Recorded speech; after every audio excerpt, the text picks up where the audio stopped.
How can we get free? In the past, I've heard you criticize athletes and entertainers for their failure to stand up or speak out on certain topics. Do you feel it's kind of unfair to criticize an athlete or entertainer for being an activist? Is it fair to criticize an athlete or entertainer for their failure to be an activist? Absolutely not. Why? Dick Gregory, at one time, was the most prolific black comedian in this country. He was still an activist. Harry Belafonte, one of the most prolific black musicians, he was still an activist. Let's look at Muhammad Ali, who gave his whole career up as a protest against white supremacy, trying to send him to go fight against yellow people when the white man ain't even making America safe for black people. Look at Colin Kaepernick and the knee that he took. Look at Kyrie's stance against the repudiation by the European Jewish community. The black athlete and the black entertainer, Aretha Franklin. We can go down the whole list of blacks who put themselves on the line. When Angela Davis got arrested after George Jackson's execution during his prison revolt, Aretha Franklin said, I will pay her bail money. I want her out. Aretha Franklin, the queen of soul, says, I'm going to finance the freedom of the most revolutionary black woman in America at that time, the most hunted and the most wanted. We have always had a history of entertainers. Jimi Hendrix wanted to finance the Black Panther Party, and as a result, he was assassinated. Let's look at Sam Cooke, who was friends with Malcolm and Ali, Jim Brown, and Sam Cooke said, when Malcolm and King come together, I'm going to finance the movement. Sam Cooke, first major artist to own his own masters. So look at our history. It is replete with black men and women who use their platform as an athlete and an entertainer in order to speak against and actively fight against injustices against black people. So the question becomes not whether or not it's acceptable to criticize them. The question in reverse is, why does the 21st century Negro athlete get a pass where no other athlete has received one? And Dr. Umar, I got to throw on one thing before you continue, right? It was a different ecosystem during the time. I want to start this by, I've always respected Dr. Umar. I always love Dr. Umar when he's on things. Anything Dr. Umar, I watch. I watch all the time. There's not a lot that I disagree with Umar, but this one right here, this is one of the few things I disagree on Umar. Now, be mindful that I think that is a brilliant man, especially for black people. He is needed. Now, say what you want about the school. That's here and there. We're not talking about the school. I'm more or less talking about what he said in the beginning of the video. Now, I've always had this opinion about less is more. And I feel like Umar has this thing about building a black army. Now, now the thing is, Umar has always kind of like chastised black athletes and, analysts and, people like Shannon Sharp, Stephen A. Smith, Michael Irvin. I'm just saying, the dude from Good Morning America that slept with that white woman, the snowboarding crisis, is like, he's always been adamant about people like that because, people that fight for the cause. And you heard him in the beginning because there are athletes, there are entertainers that have fought for the cause. But I've always said this, and this is just me. This is where I disagree with him because he feels like there are some athletes that should speak out about it. It's not their job. And I feel like if you're going to go that activist route, and I do mean as an entertainer, if you want to go by that activist route, be mindful you are willing to lose a lot of money and maybe lose a lot of roles that could have been given to you, but no. Now for the people, like I've always said, like Kevin Hart, not political at all.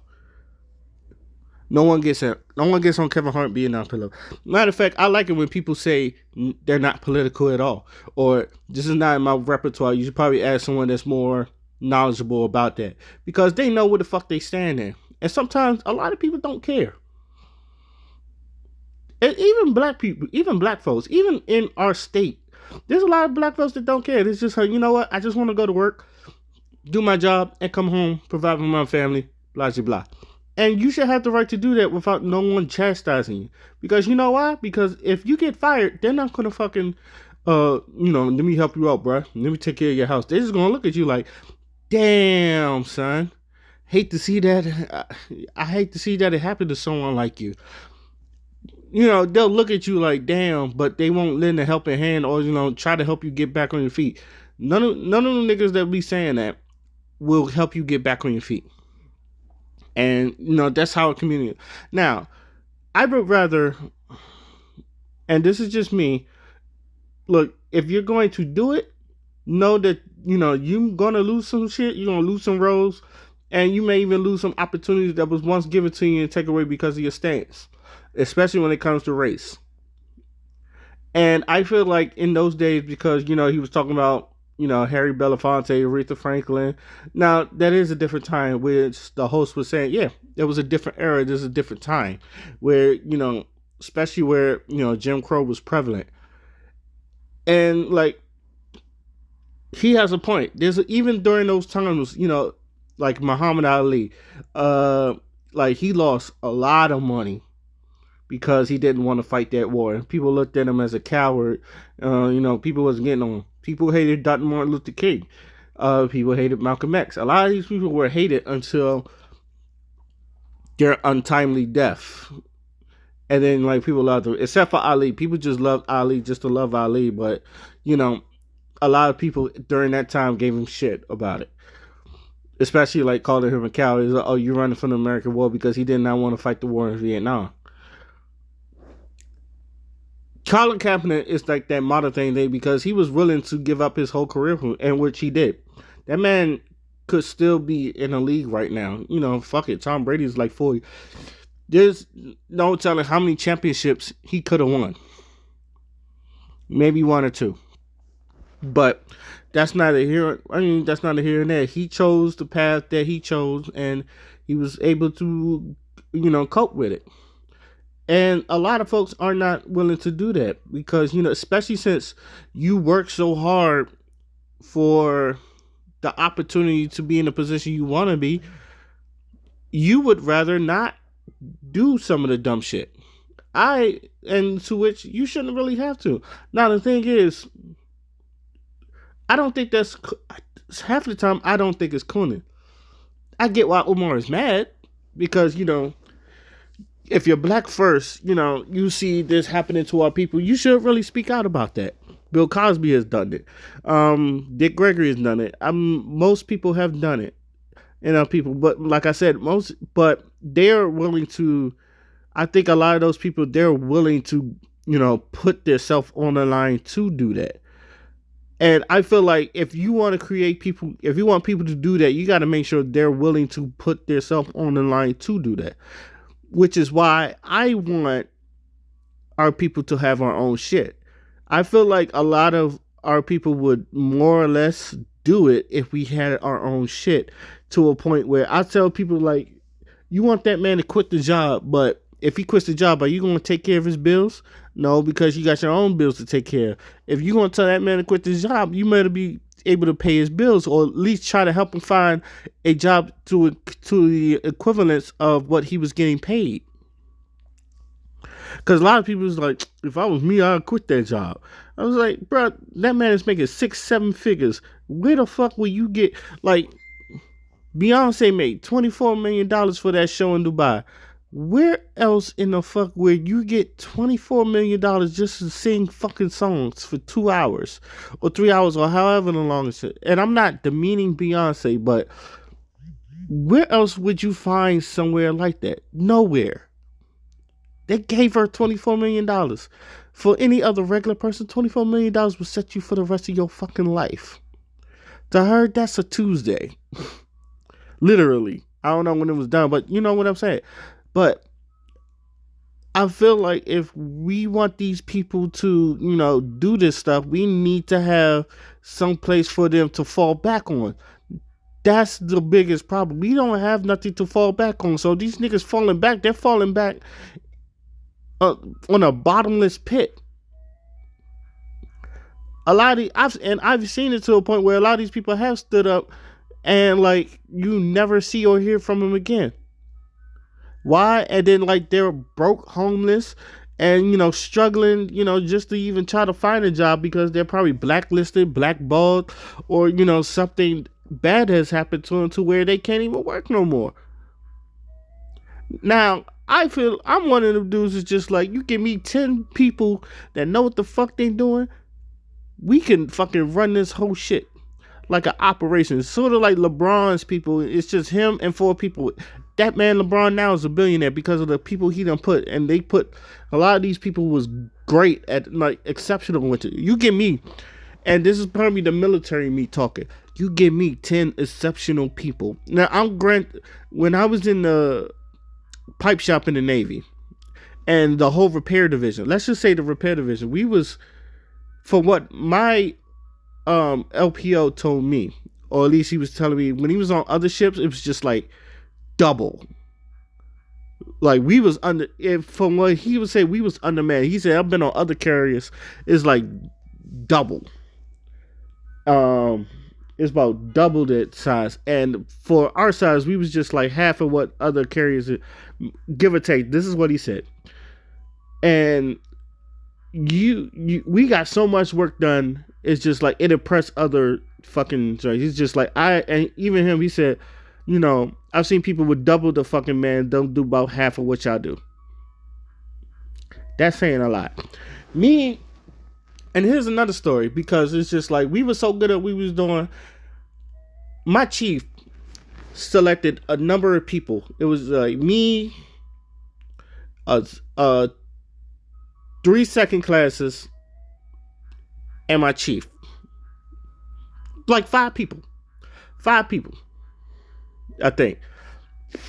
We went to go to the San Jacinto because they didn't have no They didn't have no HTs. The one HT they did have never did short duty. The other one, I think she got pregnant, so she couldn't even be on the boat.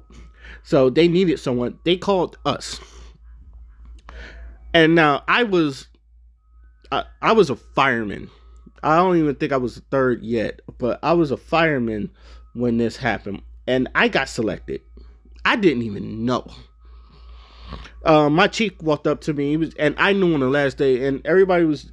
The funny thing is, everybody knew before me in my pipe shop. It's just like, damn, I want, a couple people like, damn, I want to go to San Jacinto. I wanted to go to San Jacinto, just to fix up the ship, just to see what it's like on a small boy. This is my first time on a small boy. And he selected 5 people, and I was one of them. And when I tell you, us 5, we did so much fucking work on that goddamn boat. My chief was like a kid in fucking Disneyland because he loves small boys. But when I tell you that, and honestly, that week flew by really fucking fast. It wasn't even like, damn, I wanted to go home. By the time we was done, I was like, holy shit, it's over. Now, we was only out for a week. So most people know it's like, you could do a week in your sleep, especially if you're in the military. But that was my first time on a small boy. And sometimes on a carrier, a week could feel like a month. When I tell you the last, on my deployment, the last month was like the longest fucking month ever, because people kept, saying, oh, 30 more days to the wake up and all that stuff. But back to the point. The point I'm making. Sometimes you don't need a whole army. Sometimes you get like a set amount of people, and you could run a whole fucking crew. Like, if you got this person who's exceptionally good at this, you got this person who's exceptionally good at that, you got this person, and everybody plays their role correctly, it's a well-functioning machine. Nobody's trying to step over nobody. No one's trying to be the boss of this. No one's trying to be the boss. It's just like, oh, he knows what he's doing. You go to him.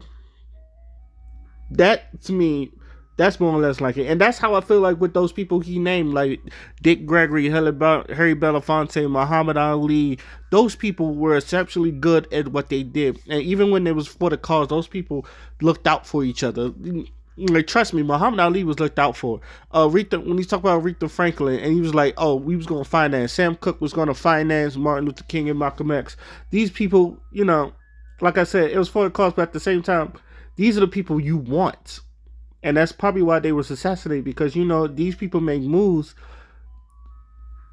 If these are the people that make moves, then, they could inspire a lot of people to do a lot of things. I feel like that's where we should go instead of building an army. I don't want people that is going to be wishy-washy. Or I don't want people is going to be like Young Thug when he was talking about police brutality. I don't want people like that on my team. I want people that's just like, I'm willing to die for this. I'm willing to die for this. So if you're going to lead us, just know I will go to hell and back with you. But you better have my back when we doing this.